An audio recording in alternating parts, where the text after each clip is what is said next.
નમસ્કાર, આપ જોઈ રહ્યા છો બુલેટિન ઇન્ડિયા અને આપની સાથે હું છું ભક્તિ રાજકોર। આજે આપણે ટુ ધ ટોપિકમાં વાત કરવાની છે કે શું આ વખતે નવરાત્રિ બગાડશે આ વરસાદ।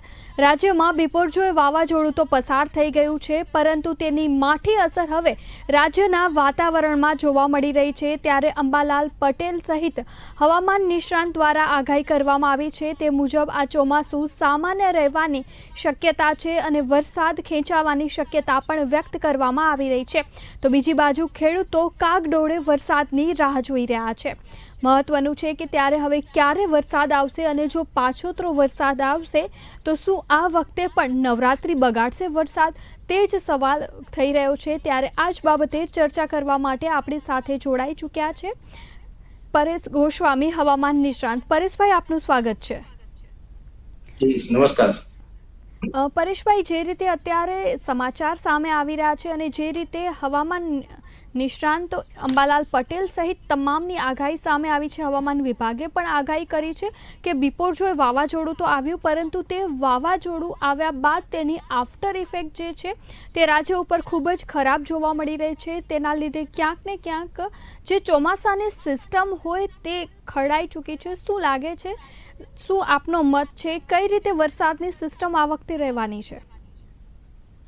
ચોક્કસથી બેન, આપણે જણાવું તો આમ જોવા જઈએ તો જે વિપરજોય વાવાઝોડું છે અને આની પહેલા પણ કોઈ પણ જે સાયક્લોન છે અરબી સમુદ્રની અંદર બનતા હોય ને એક લાંબો પ્રવાસ કરે, એમાં પણ જે વિપરજોય નામનું જે વાવાઝોડું આપણા અરબી સમુદ્રમાંથી પસાર થયું છે તેણે તો 10 દિવસ સુધી દરિયામાં રહેવાનો એક નવો રેકોર્ડ બનાવ્યો છે, એક લાંબુ ટ્રાવેલિંગ કર્યું હતું। અને આ જે સાયક્લોન છે જ્યારે લાંબુ પ્રવાસ કરતું હોય છે ત્યારે જે અરબી સમુદ્રનું તમામ પ્રકારનું જે ભેજ છે એની સાથે ખેંચી અને જતું રહેતું હોય છે। એટલે જે વરસાદી સિસ્ટમ હોય થોડા દિવસ માટે, એટલે કે 12 થી 15 દિવસ અને ક્યારેક ક્યારેક એવું બનતું હોય છે 15-17 દિવસ સુધી વરસાદી સિસ્ટમ ખોરવાઈ જતી હોય ને કારણે ચોમાસું છે તે આગળ વધતું અટકી જતું હોય છે। અને એ જ પ્રકારે જોવા જઈએ તો આજે 2023 ના ચોમાસા ઉપર આ પ્રકાર થોડીક અસર જોવા મળી છે।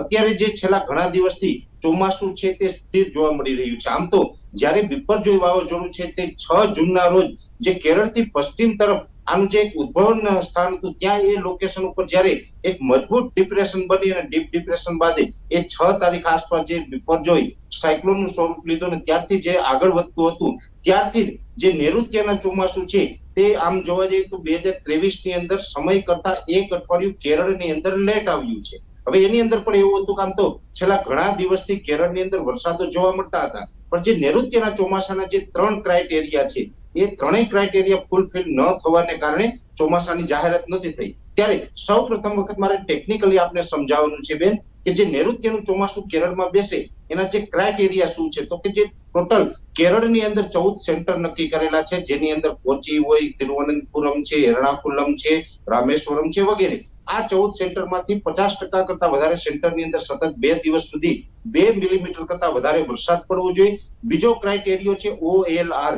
OLR નું જે ફૂલ ફોર્મ છે આઉટગોઈંગ લોંગ વેવ રેડિયેશન, એટલે કે જે સૂર્યપ્રકાશ જમીન ઉપર આવતો હોય એનું જે રિફ્લેક્શન થતું હોય છે તે 300 થી ઘટીને 200 ની અંદર આવી જવું જોઈએ। અને એ રિફ્લેક્શન ક્યારે ઘટશે, OLR ક્યારે ડાઉન થશે, કે જ્યારે કેરળ ઉપર સંપૂર્ણપણે વાદળનો જમાવડો જોવા મળે, એટલે પ્રકાશ જે રિફ્લેક્શન થતું હોય છે તેમાં ઘટાડો નોંધાય છે, એટલે વાદળો છે એ પણ ઓછા હતા। સાથે જે ત્રીજો ક્રાઇટેરિયા છે પવનની સ્પીડ, જે કેરળના સમગ્ર દરિયાકાંઠે પશ્ચિમના પવનો ફૂંકાવા જોઈએ એ પણ 15 KT ની ઝડપે ફૂંકાવા જોઈએ। હવે 15 KT એટલે સામાન્ય રીતે જોવા જઈએ તો 35 કિલોમીટર પ્રતિ કલાકની ઝડપે પવનો ફૂંકાવા જોઈએ। હવે ખાસ કરીને જે ત્યાં વરસાદ છે નોંધાતો હતો પણ OLR અને પવનની સ્પીડ છે એમાં ક્યાંય ને ક્યાંય ગડબડ હતી।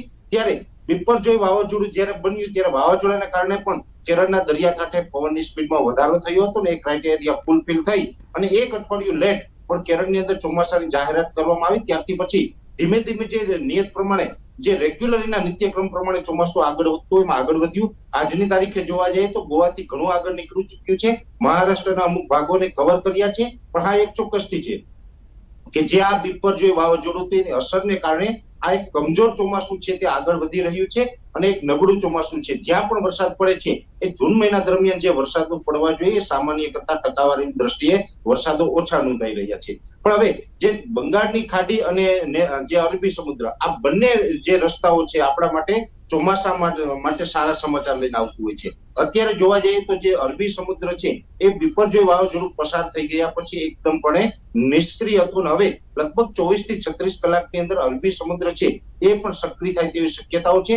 હા, પણ બંગાળની ખાડી છે કેટલાય દિવસથી સક્રિય છે અને બંગાળની ખાડી છે જે ચોમાસાને આગળ વેગ આપે એ માટે ફેવરેબલ છે. બંગાળની ખાડીની અંદર એક સિસ્ટમ બનીને પણ ઉત્તર પશ્ચિમ તરફ ગતિ કરી રહી છે અને હવે ચોમાસું છે તે ઝડપથી આગળ વધે તેવા તમામ પ્રકારના સંકેતો મળી રહ્યા છે. એટલે લગભગ હું વ્યક્તિગત માનું છું ત્યાં સુધી બેન, ચોમાસું છે એ મુંબઈની અંદર લગભગ 24 થી 36 કલાકની અંદર ગમે ત્યારે ચોમાસાની જાહેરાત થઈ શકે છે. કેમ કે ચોમાસાની જાહેરાત કરવી તમામ જે અધિકારો છે, તમામ પાવર છે એ હવામાન વિભાગ પાસે છે, આપણી સરકારી સંસ્થા પાસે છે અને મને ચોક્કસથી વિશ્વાસ છે કે લગભગ 24 થી 36 કલાકની અંદર મુંબઈની અંદર નૈઋત્યનું ચોમાસું પહોંચી જાય આવી જાહેરાતો આપ સૌ મીડિયાના મારફતે લોકો સુધી પહોંચશે અને મુંબઈની અંદર જો ચોમાસું પહોંચે ત્યારે જનરલી દર વખતે એવું બનતું હોય છે કે 1 થી 2 દિવસની અંદર ગુજરાતની અંદર ચોમાસું પ્રવેશ કરી જતું હોય, પણ આ મુંબઈ પહોંચશે એટલે બંગાળની ખાડીની જે એક સિસ્ટમ છે એને કારણે વધારે વેગ મળવાની છે. એટલે મુંબઈ પહોંચ્યા પછી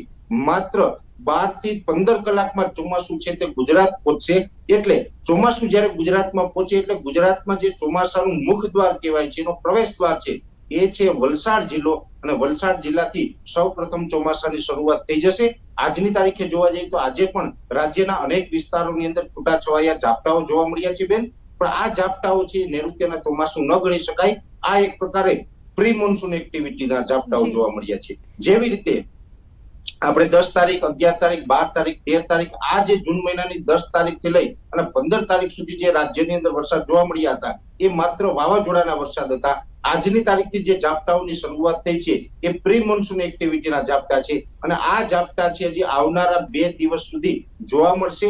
આવતીકાલની વાત કરવા જઈએ તો આવતીકાલે 24 તારીખે પણ સૌરાષ્ટ્રના જે દરિયાઈ કાંઠાના તમામ ભાગો છે એ દરેક દરિયાઈ કાંઠાના જિલ્લાની અંદર આવતીકાલે પણ પ્રી મોન્સૂન એક્ટિવિટીના સામાન્ય ઝાપટા જોવા મળશે અને દક્ષિણ ગુજરાત છે જેની અંદર સુરત, વલસાડ, વાપી, બારડોલી, નવસારી, ભરૂચ છે, બિલીમોરા છે અથવા તો જે પૂર્વ ગુજરાતના ભાગો છે રાજપીપળા, છોટાઉદેપુર, દાહોદ, ગોધરા, લુણાવાડા આ તમામ વિસ્તારોની અંદર આવતીકાલે 24 તારીખના રોજ પણ મધ્યમ કરતા ભારે ઝાપટા જોવા મળે તેવી શક્યતાઓ છે. એટલે એકંદરે જોવા જઈએ તો સૌરાષ્ટ્ર કરતા દક્ષિણ ગુજરાત અને પૂર્વ ગુજરાતના ભાગોની અંદર આવતીકાલે 24 જૂન 2023 ના રોજ સામાન્ય કરતા વધારે ઝાપટા જોવા મળશે અને એમાં પણ જે ખેડૂત ભાઈઓને વાવણી થઈ ગઈ હશે એના માટે ખૂબ ફાયદાકારક આ ઝાપટાઓ હશે.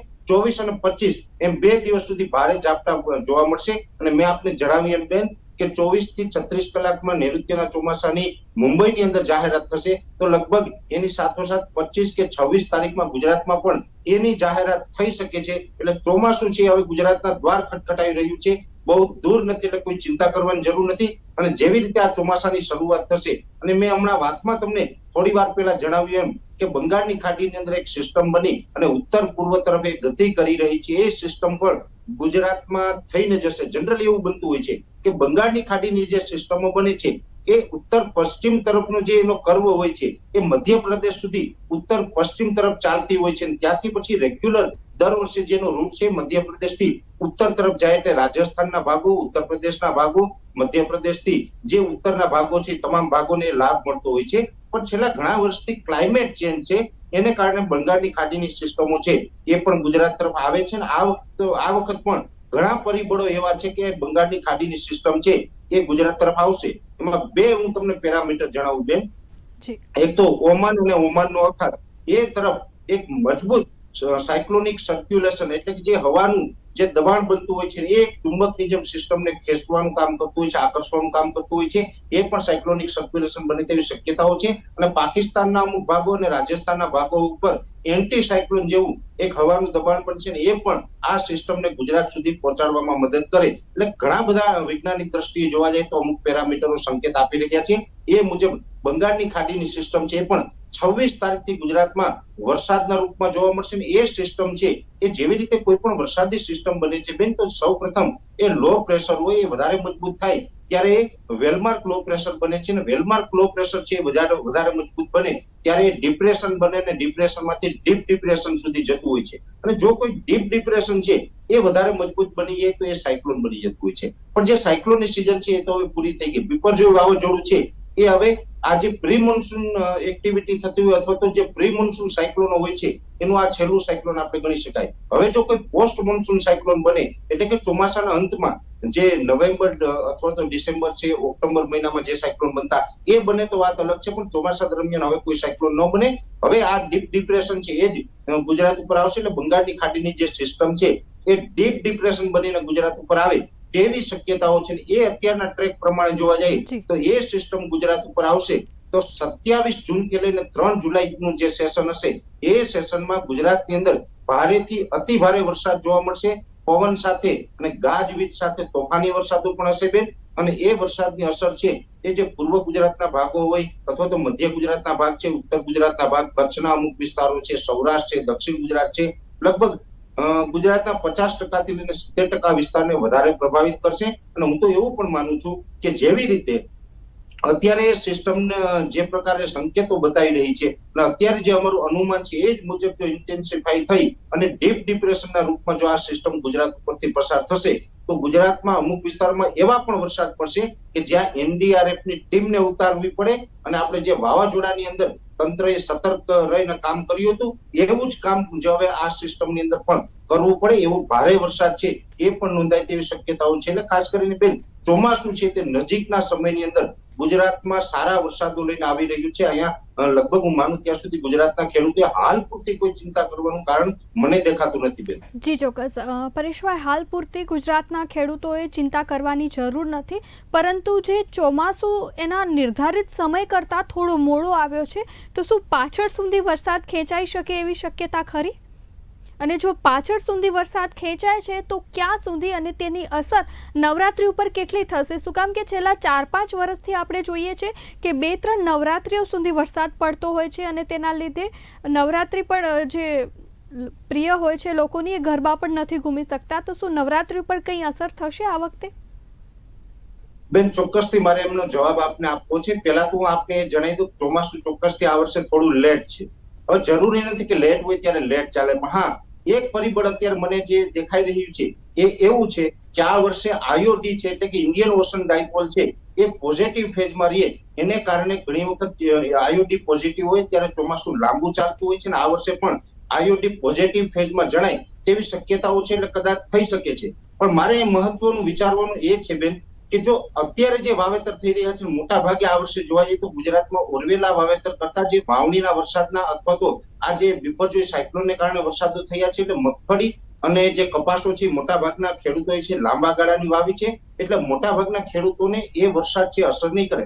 આ એક ચોક્કસથી તમે જે નવરાત્રીની જે વાત કરી છે બેન, માતાજીનો જે આપણે ગરબાનો તહેવાર આવે છે એ તહેવાર તરીકે તમે એને ઉજવતા હોય છે અથવા તો આપણી જે આસ્થા હોય, શ્રદ્ધા હોય એ બરાબર છે, પણ પાર્ટી પ્લોટની અંદર જે કોઈ ખેલૈયાઓ છે એની ચિંતા કરીને જો આપણે નવરાત્રીના વરસાદની જોશું તો વાત અલગ છે. કેમ કે એ વસ્તુ અલગ છે. મારું જનરલી જ્યાં સુધી હું ખેડૂતો માટે કામ કરું છું બેન, મેં ક્યારેય ખેલૈયાઓની ચિંતા નથી કરી. ખેલૈયાઓની માત્ર નવરાત્રી બગડે છે, પણ ઘણી વખત નવરાત્રી સમયે જો ખેડૂતોના પાથરા પડ્યા હોય ને તો એ પાથરા ઉપર વરસાદ પડે ત્યારે બેન ખેડૂતોની આખી જિંદગી બગડતી હોય છે. અને આ ખેડૂતોની જિંદગી ન બગડે એટલા માટે અમે પણ ખેડૂતોને જે સૂચના આપી છે કે આ વર્ષે આઈઓડી પોઝિટિવ છે. ઘણા બધા ખેડૂતો છે એ આઈઓડી જ્યારે પોઝિટિવ હોય ત્યારે લાંબા ગાળાના વાવેતર કરતા હોય. અમે પણ આ વર્ષે ઘણા બધા ખેડૂતોને લાંબા ગાળાનું વાવેતર કરવા માટે સૂચના આપી છે. અને બેન ખાસ કરીને આ વર્ષે જોવા જઈએ તો આઈઓડી પોઝિટિવ છે એટલે તમારો જે સીધો જ જે સવાલ છે મને કે આઈઓડી જે આ ચોમાસું છે 2023નું એ લાંબુ ચાલશે કે નહીં, તો એની અંદર ચોક્કસથી એટલું કહી શકાય કે આ વર્ષે આમ જોવા જઈએ તો ગુજરાતી માસ પ્રમાણે એક એક્સ્ટ્રા મહિનો આવી રહ્યો છે. શ્રાવણ મહિના લગભગ હું માનું ત્યાં સુધી 2 આવી રહ્યા છે. એને કારણે કદાચ નવરાત્રી પહેલા વરસાદની જે સિઝન છે સમેટાઈ જાય તેવું પણ હાલ એક પ્રાથમિક અનુમાન છે. કેમ કે ચોમાસું છે તે જોવા જઈએ તો સપ્ટેમ્બર એન્ડ ની અંદર વિડ્રોલ થઈ જશે એવું એક આઈઓડી ના કારણે આપણે માની શકાય. પણ જે રેગ્યુલર ચોમાસા હોય એના કરતા કદાચ 8 થી 10 દિવસ ચોમાસું લાંબુ ચાલે એ વાતને નકારી નહીં શકાય. જી ચોક્કસ. એટલે ચોમાસું નિર્ધારિત એના સમય કરતાં થોડું લાંબુ ચાલવાનું છે. ત્યારે શું લાગી રહ્યું છે કે સામાન્ય ચોમાસું આ વખતે રહેવાનું છે? ખેડૂતો માટે રાહતરૂપ ચોમાસું રહેશે સમગ્ર સિઝન દરમિયાન? કારણ કે ઘણીવાર એવું થતું હોય છે કે શરૂઆતના તબક્કામાં ખૂબ જ સારો વરસાદ આવતો હોય છે, પછી બિલકુલ વરસાદ નથી આવતો અને પાછળથી ધોધમાર વરસાદ આવતો હોય છે. આવી પરિસ્થિતિ પણ આપણે ઘણીવાર નિર્માણ થતી જોઈ છે. ત્યારે આ વખતે ખાસ કરીને વરસાદની પેટર્ન કેવી રહેવાની છે?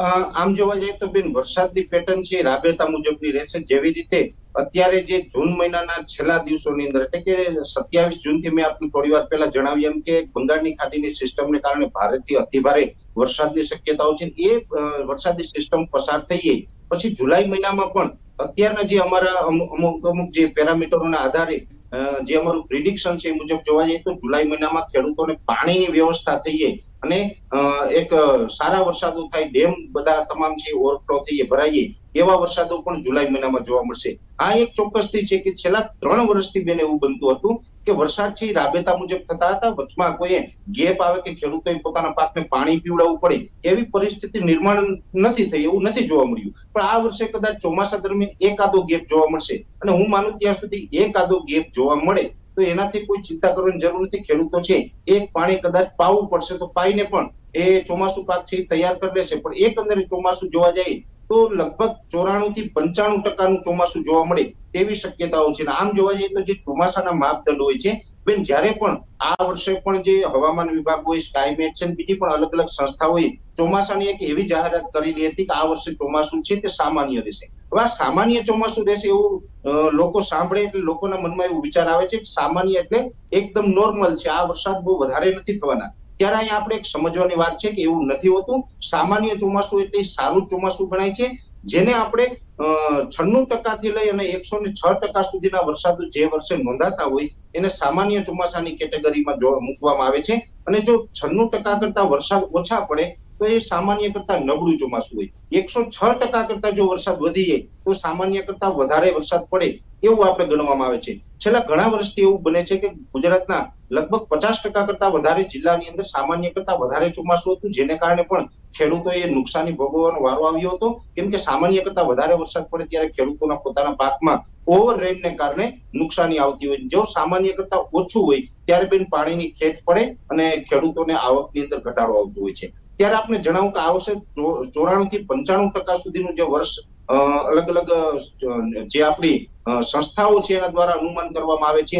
વ્યક્તિગત મારા જેવા ઇન્ડિવિજ્યુઅલ જે લોકો કામ કરે છે એ લોકોનું પણ અનુમાન છે કે 94-95% સુધીનું વર્ષ રહેશે. એટલે ખેડૂતો માટે એકંદરે જોવા જઈએ તો મધ્યમથી સારું વર્ષ ગણી શકાય. આ બહુ વર્ષ છે નબળું થાય એવી શક્યતાઓ નથી. એટલે કોઈએ નબળું વર્ષ થશે એવી કોઈ ચિંતા કરવાની જરૂર નથી. ચોમાસું છે તે મધ્યમથી સારું રહેશે અને એકંદરે જે ગુજરાતના ખેડૂતો છે એના માટે આ ચોમાસું છે કદાચ હું માનું ત્યાં સુધી ફાયદારૂપ રહેશે.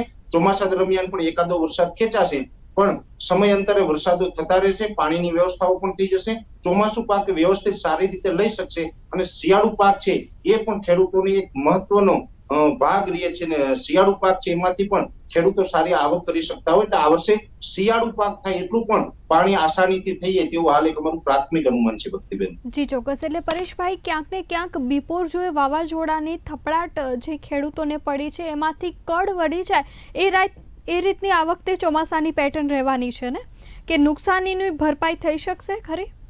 શું લાગી રહ્યું છે? કેવા નુકસાનીની વાત કરવા જઈએ બેન તો આ જે બિપરજોય વાવાઝોડું હતું એના હિસાબે ઘણા ખેડૂતને નુકસાની છે. પણ જેવી રીતે 17 મે 2021 ત્યાંથી 2 વર્ષ પહેલા એક વાવાઝોડું આવ્યું હતું જેનું નામ હતું તાઉતે અને એ 17 મે 2021 ના રોજ રાત્રે 10:10 એનું લેન્ડિંગ છે એ આપણા સૌરાષ્ટ્ર ઉપર થયું હતું. દીવથી પૂર્વ તરફ 15 કિલોમીટર આગળ એની આંખ પસાર થઈ હતી. એની જે ગીર સોમનાથ, અમરેલી, ભાવનગર અને બીજા અનેક વિસ્તારોની અંદર નુકસાન કર્યું તો એ ખૂબ વધારે હતું. એના કરતા આની અંદર થોડુંક ઓછું નુકસાન હું ચોક્કસથી માનું છું, પણ કચ્છના ઘણા બધા ભાગોની અંદર નુકસાન છે. પણ એકંદરે જોવા જઈએ તો આ વખતે એવું બન્યું છે, ઓલું વાવાઝોડું જે હતું તાઉતે એ હતું એ મે મહિનાની 17 તારીખે આવ્યું હતું. ત્યારે જે ઉનાળુ પાક હતા ખેડૂતના, અડદ, મગ, તલ, શાકભાજી ને બીજા પણ અન્ય પાક હતા, ત્યારબાદ જે આંબાના બગીચાઓ હતા એમાં ખૂબ નુકસાન થયું હતું. કેરી ઝાડ ઉપર હતી એટલે એમાં વધારે નુકસાન હતું. હવે આ વર્ષે આ વાવાઝોડું છે એ આપણે 15 જૂન 2023 ના રોજ કચ્છ ઉપર લેન્ડ કર્યું છે, ને ત્યારે લેન્ડ કર્યું ત્યારે સાંજે 6:30 વાગ્યાનો સમય હતો લગભગ. એટલે બંને વાવાઝોડા છે રાત્રિના ટાઈમે લેન્ડ કર્યા છે, પણ આ જૂન મહિનાની 15 તારીખે લેન્ડ કર્યું છે. એટલે મોટાભાગના જે ખેડૂતોને જે ઉનાળુ પાક હતા એનું હાર્વેસ્ટિંગ થઈ ચુક્યું હતું, એટલે ઉનાળુ પાકમાં કોઈ બહુ ખાસ મોટી અસર નથી. આ એક ઠીક છે કે 2-3% લોકોને ઉનાળુ પાક લેટ હોય અને નુકસાની થઈ હોય એ વાત અલગ છે, પણ મોટા ભાગના ખેડૂતોને ઉનાળુ પાકની નુકસાની નથી. બીજા નંબરની અંદર કચ્છના એ વિસ્તારો હતા કે જે મોટાભાગે સરક્રીક અને રણ જેવા વિસ્તારો હતા, એટલે એને કારણે પણ ત્યાં કોઈ ખેતી વિસ્તાર નહોતો, એટલે ત્યાં ઓછી નુકસાની છે. પણ હા, એક ચોક્કસથી છે કે નલિયા છે, લખપત છે, જે નારાયણ સરોવર આસપાસનો વિસ્તાર છે, જખો બંદર થી લઈ અને નખત્રાણા છે, જે આપણે અંજારના વિસ્તારો છે, માંડવી, મુન્દ્રા, એ આખો વિસ્તાર છે, એ પટ્ટામાં જે બાગાયતી પાકોને ભારે નુકસાન પહોંચ્યું છે. 2 વર્ષ પહેલા જે નુકસાન થયું એના કરતા ઓછું નુકસાન છે, પણ નુકસાની ચોક્કસથી છે. પણ આ નુકસાનીની ભરપાઈ છે એ આવનારા સમયમાં કચ્છની અંદર, એમાં પણ કચ્છની અંદર દર વર્ષે ઓછા વરસાદો નોંધાતા હોય છે, પણ આ વર્ષે સારા વરસાદો અત્યાર સુધીમાં જોવા મળ્યા છે ને જે આગળ ઉપર જોવા મળશે, એટલે કચ્છના ખેડૂતને મોટા ભાગની નુકસાની છે એમાંથી કચ્છના ખેડૂતો બહાર આવે એ ટાઈપનું ચોમાસું રહી શકે એવું મારું પ્રાથમિક અનુમાન છે. ભક્તિબેન જી ચોક્કસ. પરેશભાઈ, આ તો આપણે વાત કરી ખેડૂતોને લગતી કેવા પ્રકારનું ચોમાસું રહેશે, શું આ બધી. હવે રાજ્યના જે મહાનગરો છે ત્યાં કેવા પ્રકારની પરિસ્થિતિ રહેવાની છે, ખાસ કરીને અમદાવાદ, વડોદરા, સુરત, રાજકોટ, આ બધા વિસ્તારોમાં? આમ જોવા જઈએ તો બેન, લાંબા ગાળાના જે પ્રિડિક્શન હોય છે એની અંદર તો મોટા ભાગે એવું જાણવા મળતું હોય છે કે ચોમાસું એકંદરે ગુજરાતમાં સારું હોય છે, કેમ કે એ ઓલ ઓવર વાત છે. પણ ટૂંકા ગાળાની એક ચેતવણીના ભાગરૂપે આપું તો એ માહિતી છે કે આવનારા સમયમાં મેં જે આપને જણાવ્યું એમ કે બંગાળની ખાડીની જે એક સિસ્ટમ આવી રહી છે બેન, અને અત્યારના જે એનો ટ્રેક છે, જો એ ટ્રેકમાં કોઈ ફેરફાર ન થાય તો આવનારા દિવસની અંદર બરોડા, અમદાવાદ, છોટાઉદેપુર અને ત્યાંથી લઈને મોરબી છે, સુરેન્દ્રનગરના અમુક ભાગો છે, કચ્છના અમુક ભાગો છે, ગાંધીનગર છે, મહેસાણા, પાટણ, આ જે તમામ વિસ્તારો છે એમાં ભારેથી અતિ ભારે વરસાદની શક્યતાઓ છે, ને એ પણ 27 જૂનથી લઈને 3 જુલાઈ વચ્ચે આ વિસ્તારોની અંદર શક્યતાઓ છે. અને ખાસ કરીને અમદાવાદ, બરોડા જેવા વિસ્તાર છે, હું તો એવું પણ માનું કે જો આના ટ્રેકમાં ફેરફાર ન થાય તો અમદાવાદ, બરોડા જેવા વિસ્તારની અંદર પણ એનડીઆરએફ ની ટીમે ઉતરવું પડે, અને કાયદેસર ઘણી વખત આપણે એવા દ્રશ્યો પણ જોયા હશે, થોડા વર્ષ પહેલા પણ આપણે જોયું હતું કે બરોડાની બજારમાં બોટો પણ ચાલતી હતી, જેવી રીતે દરિયામાં ચાલતી હતી એવી રીતે. એવી પરિસ્થિતિ પણ આવનારા ટૂંક સમયની અંદર કદાચ ગુજરાતમાં જોવા મળશે. જો એ સિસ્ટમ છે એનો ટ્રેકમાં કોઈ ફેરફાર નહીં થાય તો અમદાવાદ, બરોડા, ગાંધીનગર, મહેસાણા કે એની આસપાસના કોઈ પણ વિસ્તારની અંદર આ પરિસ્થિતિ જોવા મળે તેવી શક્યતાઓ છે. એટલે જે બેન આપણો ખાસ મહત્વનો જે સવાલ છે એ સવાલ વિશે હું આમ તો અત્યારથી લોકોને કહું છું કે સિસ્ટમ હજી ઘણી દૂર છે. એ સિસ્ટમ જેવી 27-28 તારીખે ગુજરાત નજીક પહોંચશે ત્યારે ચોક્કસથી અમે એની માહિતી પણ આપશું, અને એમાં જ્યાં પણ સતર્કતાની જરૂર હશે ત્યાં અમે એલર્ટ પણ કરશું. આપના માધ્યમથી ચોક્કસથી એલર્ટ કરશું, કેમ કે આપ પણ સતત દરેક ગુજરાતીઓની અને ગુજરાતની ખેડૂતની ચિંતા કરી અને આવું એક જે હવામાન વિશેના અલગ અલગ કાર્યક્રમો કરતા હોય છે, એટલે આપના માધ્યમથી અમે ગુજરાતના દરેક લોકો સુધી આ વાત પહોંચાડશું કે કયા વિસ્તારને સતર્ક રહેવાની જરૂર છે, અને તંત્રને પણ આપણે બધા સાથે મળીને એલર્ટ કરશું, જેથી કરીને આપણા ગુજરાતની અંદર કોઈ પણ આવી મોટી આફત આવતી હોય, જે વાવાઝોડાના રૂપમાં હોય કે અતિ ભારે વરસાદના રૂપમાં હોય કે કોઈ પણ અન્ય જે આફત હોય, એ તમામ આફત માટે આપણે તંત્રને પણ એલર્ટ કરશું, જેથી કરીને આપણા ગુજરાતનું ઓછામાં ઓછું નુકસાન થઈ શકે, જે તમારું ને મારું છે ઉદ્દેશ્ય છે બેન. જી ચોક્કસ. પરેશભાઈ, આપ અમારી સાથે જોડાયા અને આટલી સરસ માહિતી ચોમાસાને લગતી અને નવરાત્રી વિશે ખાસ કરીને આપી તે બદલ આપનો ખૂબ ખૂબ આભાર. તો આ હતા હવામાન નિષ્ણાંત પરેશ ગોસ્વામી કે જેમનું કહેવું છે કે ચોમાસું તો સામાન્ય રહેશે પરંતુ લંબાવવાની શક્યતા છે, અને ખાસ કરીને નવરાત્રી દરમિયાન વિઘ્ન બનવાની શક્યતા ઓછી જોવા મળી રહી છે, પરંતુ જો કોઈ સિસ્ટમ સર્જાય અને તેની અસર જોવા મળે તો નવરાત્રી દરમિયાન પણ વરસાદ વરસવાની શક્યતા જોવા મળી રહી છે. તો આ હતી અમારી આજની ખાસ રજૂઆત. ફરી મળીશું. રજા આપશો. નમસ્કાર.